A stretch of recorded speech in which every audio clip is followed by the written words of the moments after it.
Welcome to Here Where You Belong, your go-to podcast for exploring belonging with your host and belonging expert, Dia Irby. We are thrilled to have you join us. Together, we'll dive into the depths of what it means for each of us to find our own place in the world, whether it's within our communities, our relationships, or within ourselves. Today's episode is meant to inspire, uplift, and remind you that no matter where you are or where you're headed, you have a place where you truly belong. So grab a cozy spot and settle in. Welcome to Here Where You Belong. Hello, awesome belongers. Welcome home to Here Where You Belong podcast. I have someone amazing for you to meet today. She leads Venture Café in Phoenix as the event and experience director. I'm sure we're going to find out more about that, about building that community. And her work empowers individuals and organizations to connect and thrive. I'm Dia Irby, your host, and let's get ready to be blessed and inspired. Let's welcome Alex Koupal. Hi. Koupal. God, I practiced that. It's Koupal. You're good. Koupal. You psyched yourself out. It's Koupal. I worked on it so much. Welcome, Alex. We'll just go with your first name. Your you. last name will be in the notes. Well, here is a little bit more about our guest. She's a dynamic sales and events expert, an entrepreneur, an MC, and a public speaker. She's a beacon of inspiration and a catalyst for growth. She passionately believes in the power of finding one's place in society and fostering a sense of belonging. Yay. She serves as volunteer vice president of the board of directors for Mindfulness First, a nonprofit that teaches mindfulness to elementary students. Go ahead and start it early. She is a life and career coach with Elemental Life. Did I say that right? Correct. Okay, something I said right. Elemental Life for young adults and teens. Yes, carrying it through, helping these people before they become adults. And running coach for Strong Minds Running Club. Oh my word, I'm exhausted. And I know there's so much more to say about Alex and her impactful work, but let's just welcome her. Welcome, Alex. Hi. So glad you are here. Now, Thank you. One tiny part of all this massive work that you do is Venture Café Phoenix.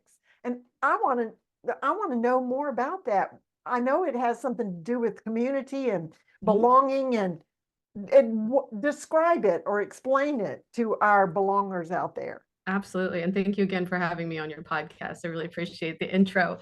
So Venture Café is a nonprofit organization. It is a global organization, and we hold the license brand here in Phoenix through Center for Entrepreneurial Innovation, which is the business incubator out of Gateway Community College. But it's a place where entrepreneurs, innovators, CEOs, students can come together every single Thursday. 2 free drinks, free parking, content. It's like a mini conference. There's mentor hours. There's content on the main stage. And the whole purpose of Venture Café is to drive serendipitous connections, to promote innovation and economic development here in Phoenix. And really, that's about creating community and that sense of belonging. Well, I totally am on board for that. So was there not something that was available? Yeah, in Phoenix, we looked at the Phoenix ecosystem with several of our major partners, including the city of Phoenix, and wanted to identify why, innovation and entrepreneurship weren't thriving here. And part of that was when you look at these major ecosystems that have innovation, entrepreneurs and CEOs were meeting 30 minutes a day with each other. Where here in Phoenix, it was 30 minutes a month. And that's a real problem. Yeah, it's so disconnected. There's so many brilliant organizations and minds here, and they weren't talking to each other. So that was part of the reason we wanted to bring Venture Café here to Phoenix. And Venture Café Global had a really great model that's in 12 different markets globally, but nothing on the West Coast. So we are the furthest west in the organization. And yeah, we're actually, our MC loves to say we're the last event that happens, because of the global because of the time zones. Yes. So we're the after party, we're the closer, we're the big deal. So we actually were awarded fastest growing location globally last year, and this year the most diverse location. So we are making waves globally with Venture Café. But that was the purpose. To be proud of. That is amazing. So how long have you been in existence? Yeah, so we've been in existence since 2022. We started on St. Patty's Day, the 17th, with no alcohol. And we had about 65 people that day. And since then, we've grown to average 150 people every Thursday, but some nights we've had 300, 400 people. So it's been amazing. So when you have your meeting, how long does it last, and kind of what is the, if Yeah. I were to come, what should I expect? What's the agenda? Absolutely. So if you come to Venture Cafe, we have free parking. It's at the 850 PBC, which is the Phoenix BioCore. You would enter through the building. We have check-in, you'll register, and on your name tag, you'll have a number, and that's how many times you've been to Venture Cafe, which is really wonderful. So the first time, you're number one. The night consists, so it's 4:30 to 7 p.m. It's an hour and a half of, or hour of networking.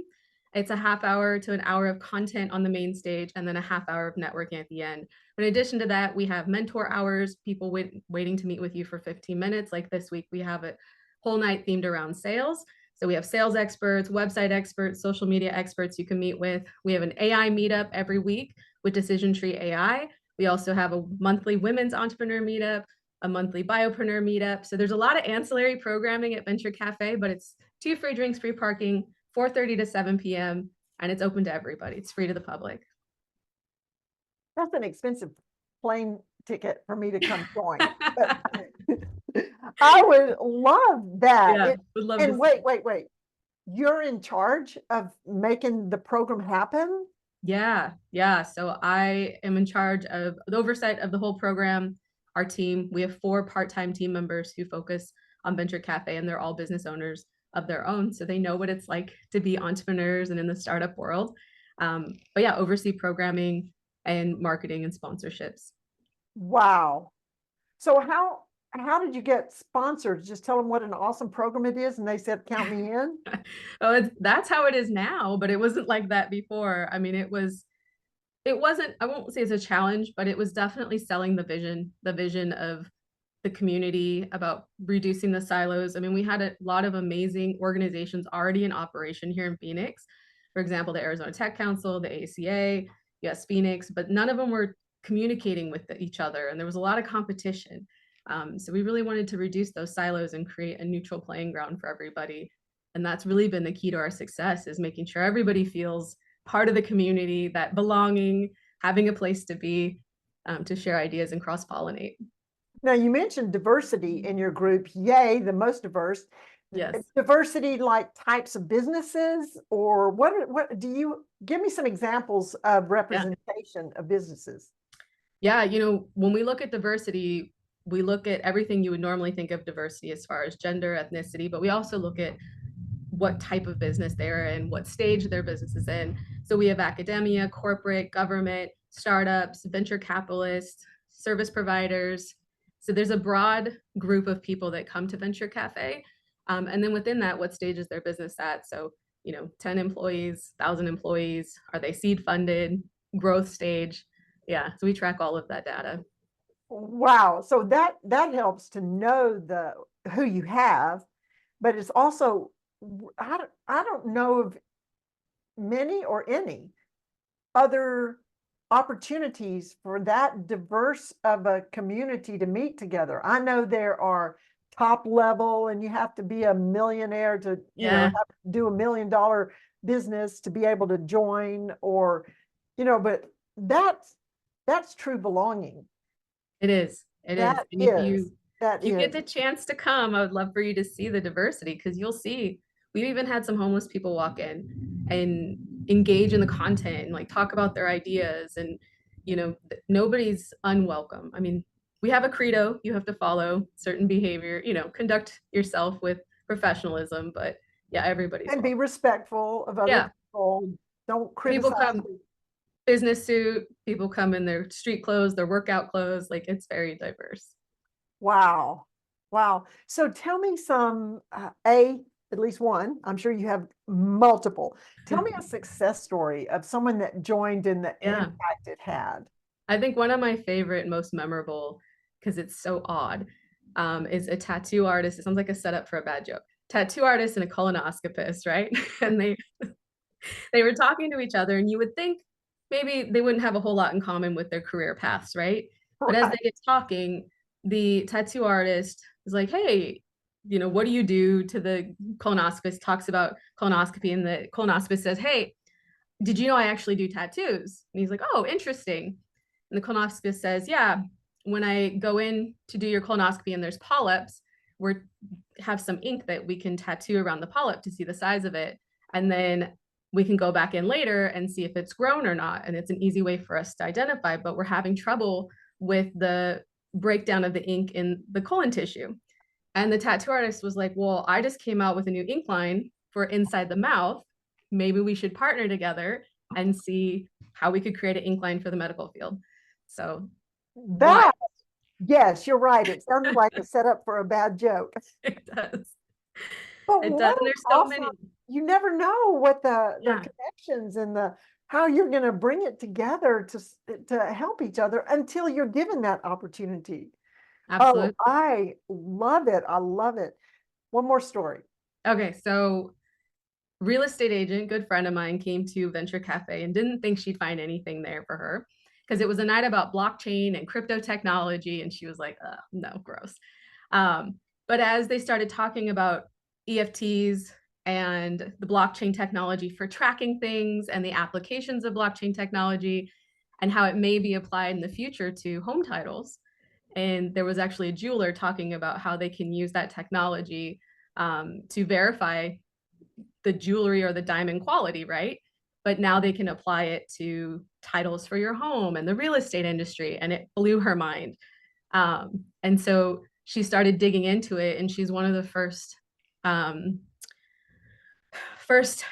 real estate agents, brokers looking into how to do that here in Arizona and getting that pushed through. So it's really That's amazing. For those belongers out there that may not understand blockchain, because I know I heard that term for the first time when I went to a TEDx event yeah. and listened to someone, and I'm sitting there going, he never explained what it was, and I couldn't follow his speech the whole time.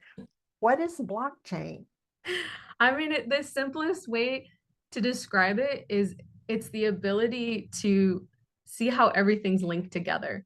Like every transaction is tracked, right? And they're in these little compartments. So you can go back and trace where, say, a title for a home came from and all the different transactions, and it's protected.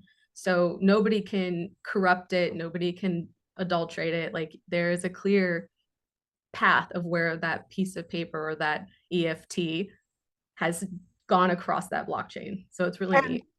go ahead, and I know almost everybody in the world, but there might be one person out there that doesn't know what EFT is. An EFT was it a electronic fungible token? I think that's the definition. Yeah, digital money. Digital money, but it also can be an image, it can be an asset, it can be your home title, it could be the title to your car, it can be any kind of document or paper That's that you can track the transfer of. Oh, okay, okay. Yeah. I'm so So glad most you people explained know, it to our listeners. yeah, most people know of like Open Ocean and the EFT artwork and people selling the artwork. Right, right, right. Yeah. Yes, it doesn't have to be, okay. But the same technology can be applied to any kind of document that can be electronically sent. Amazing. Yeah. So much goodness. We Yeah. are going to be right back to continue our conversation with Alex because she is blowing my mind with all of her information or inspiration, building community, but we'll be right back. Don't go away.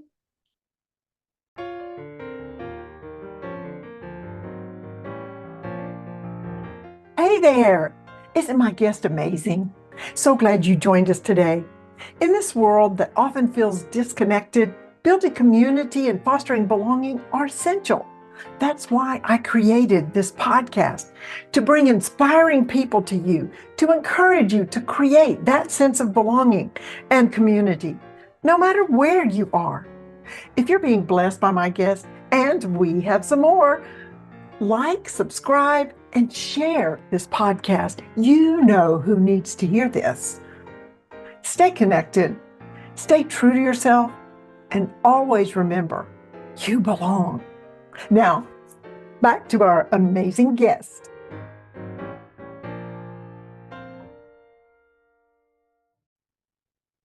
And we are back with Alex Koupal. Yes. I said it right. Yes. Alex has built this phenomenal community and is in charge of running this program with Venture Café in Phoenix. And she does multiple other things as well. But I'd like to ask my guests on the other side of our break, what is your proudest accomplishment? What is your greatest accomplishment? Oh gosh, my greatest accomplishment, I mean, hands down, is my daughter. Love it. Love it. How old is she? She is 5 going on 15. I understand. I have had a few of those too. Wow. Yeah, Yeah, there's nothing like having a mini me running around. Is she? absolutely. She looks like her daddy, but she thinks and runs through the house like me. So, Yes. And sometimes that's awesome. And sometimes when you see yourself in your children, it's like, am oh, I it's you? it's eye-opening. I won't lie. Like sometimes she'll say things. I'm like, oh wow, I do that. I gotta change that. When they copy you and you hear yourself coming out of their mouth, yes. And then you hear your mom coming out of your mouth when you Oh speak. yeah, that's the double whammy. Right. The other accomplishment is, and I would ditto it, is the Venture Cafe Yes. Phoenix. That is an amazing, amazing project. Now, if someone decided, not in Phoenix, because you already have that covered, somewhere else, what is the process to be able to have their own? If I wanted to do Venture Cafe Durham, Yeah. what would that look Um, like? So you would reach out to Venture Cafe Global or to me, and I can put you in contact with their expansion team. But they're currently expanding across the world and looking for locations. So it would be a matter of getting in touch with Venture Cafe Global, understanding what the costs are associated with us. Ours locally is $10,000 a week to run Venture Cafe. Why you had those sponsors? Yes, this is why we have sponsors. So with that, you would need to have funding organizations. So like us, we're funded through Maricopa Community College, CEI, and our sponsors. So some kind of academia, government organization to help back it, tech council type group, and then hit the ground running. I mean, there's a whole process. It's a franchise that you would go through, and it's pretty easy to get started. But that would be the first step, is to reach out to me. Easy as long as you can find 10,000 a week. Yeah, as long as you can find 10,000 a week. So what benefit does it have for the sponsors? I mean, yeah, what's your sales line? We work with our sponsors in several different ways. Some of them are just about community give back, exposure, and branding. Others are really wanting to make a difference. And one of our most successful partnerships has been with the city of Phoenix. And we do twice a year a hackathon with them. And what that is they'll come to us with an idea. For example, we just hacked on affordable housing. How do we solve the affordable housing issue here in Phoenix? And we put together several teams of people who have never met before. They come together for a day, they hack on the topic, and then pitch their presentations to the city and a panel of judges. The winners get a cash prize, but then even better, the city works with the winners and some of the other groups that had good ideas on actually implementing those ideas in Phoenix. So for example, our first one was on access to cold drinking water in public spaces, and they were able to create a specific drinking fountain that had a special coating on it that kept it cool, kept the motors running. Because it's 124 here in the summer, and in the direct heat, it's hotter on the concrete. And so now we have 2 drinking fountains that came out of our hackathon in the city being prototyped or tested. So yeah, it just depends on the sponsor's needs, but we love working with them on making an impact. I'm just so loving all of this. What happens when people have a community where they belong and they can work together, and it's a win-win-win for everybody? Yeah. That is just amazing, amazing. Your other comment, the thing that I ask people is your favorite quote. And you quoted Mahatma Gandhi that, well, it disappeared for me. that the best way to find yourself is to lose yourself in the service of others. You are doing that. Tell me more about that, why that inspires you, or why you chose that, or how does that live in your life? I think the reason I chose that quote is because, one, it's so true. And two, I'd worked in corporate America for over 15 years, and I had lost myself without realizing I lost myself into working in the corporate environment. And when I came out of it, post COVID, I realized like I was totally lost and I didn't have a community. I didn't have an identity. Like everything was tied to that job. And I had gone through burnout and health issues and had just had a baby and was looking for where was my happiest place. And it was working at the business incubator. It was working with kids. And, I used to be an outreach counselor for homeless children. I'm like, I want to do all that again. And then come Venture Cafe. And, it really is like to lose yourself in service to others. You find your own strengths. You recognize how powerful you are. You see the reflection of people telling you what you are and what you do. And it's really affirming, and you find yourself again. I love that. So how long were you in corporate? I was in corporate for 15 years. Yeah. You can totally lose yourself after 15 years. You can lose yourself after 2 years or 1 year, actually. Yeah. And yes, so glad that so how did that all work? Was it COVID? Did you start, or did you take a maternity leave? And so 15 years in global trade show organization management. I was in a different country every month, traveling the world, climbing the ladder, hitting that glass ceiling, all those things. Ended my career in sales. And, COVID hit. I just had a baby. I had just started experiencing some back pain. I used to be an ultra runner, so destroyed my back, and was having a hard time functioning through COVID. And we stopped traveling internationally. The global economy wasn't doing great. And so the organization I was with had an opportunity for layoffs. And so I got laid off, but it was a blessing. It's a blessing. It was a blessing. Actually, I'm so grateful for my managers. They knew I was unhappy and they gave me the best opportunity, with severance and everything. And it afforded me the freedom to do the things I love and find a Venture Cafe. And so I looked at that time in my life, I was really depressed and sad. And so where was I my happiest in my life? And that, again, was working with the kids, working at the business incubator, being a part of a local community. I had reached out to CEI, the business incubator here, and Tom Schumann, my boss now, said, "What are you doing tomorrow?" And it was a pitch for Venture Cafe to sponsors. And within 2 weeks, I was hired on his team and we launched Venture Cafe. So yeah. That is awesome. So your feeling of belonging is when you're part of a community. Absolutely. Yeah. I can totally see that. What advice would you give people that are how do you know you found the right community? Because if you don't fit in, if you feel like you don't fit in, it's not that there's something wrong with you. It's that you're trying to fit in the wrong place. It's not your people. How do you find where you belong? You find where you belong when you lose yourself in the community. Like when I'm at Venture Cafe every Thursday, I lose track of time, and it's horrible because I'm the director and I need to be keeping things on time. But the connections and the friendships and the community and the relationships, like when you feel so comfortable to be your genuine self and you're not feeling judged and you don't have to think about what you're doing when you're there, I mean, that's so freeing, and that's the right community you need to be in. I love that. I love that. I tell you, Alex, this has been amazing. I hope everyone will go out and seek venture cafes wherever, see if there's one near you. And if there's not, start one. That sounds so many success stories that came from that experience are still coming from that experience. And I don't know if I've ever been to Phoenix, but if I go, I'll make sure I'm there on a Thursday night, right? Awesome. Absolutely. Thursday, 4:30 to 7? 4:30 to 7 p.m. And we have one in Miami. We have one in St. Louis. We have one in Cambridge, Monterrey, Mexico. Those are all in the Americas. And then the rest of them are international. Huh.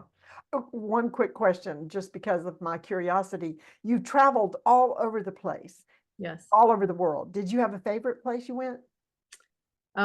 That's tough. I mean, I love Asia. I think Malaysia and Thailand were my favorite as far as just the community and the people and, you know, vacationing. But I mean, I love the whole world. Amsterdam's my second home. I worked in Amsterdam for several years. So also love Amsterdam as well. That's cool. We had 2 exchange daughters from Amsterdam. I Oh, got to lovely. visit a couple Yeah. times. So as we end today, what parting words or final, what do you want to say to our belongers out there? You know, if you can't find a community where you fit in, build your own. It's a lot easier than you think, and it's so rewarding. I love that. That's so good. Well, thank you, Alex Koupal, Yes. for Thank being you. here and bringing your wisdom, your insight, your inspiration. And I know people, our belongers, will want to find a community wherever they are and find that happy spot. Thank you for joining us, belongers. I want you to stay connected, stay true to yourself, and always remember that you belong. This is Dia Irby, your host of Here Where You Belong. Bye now. Bye.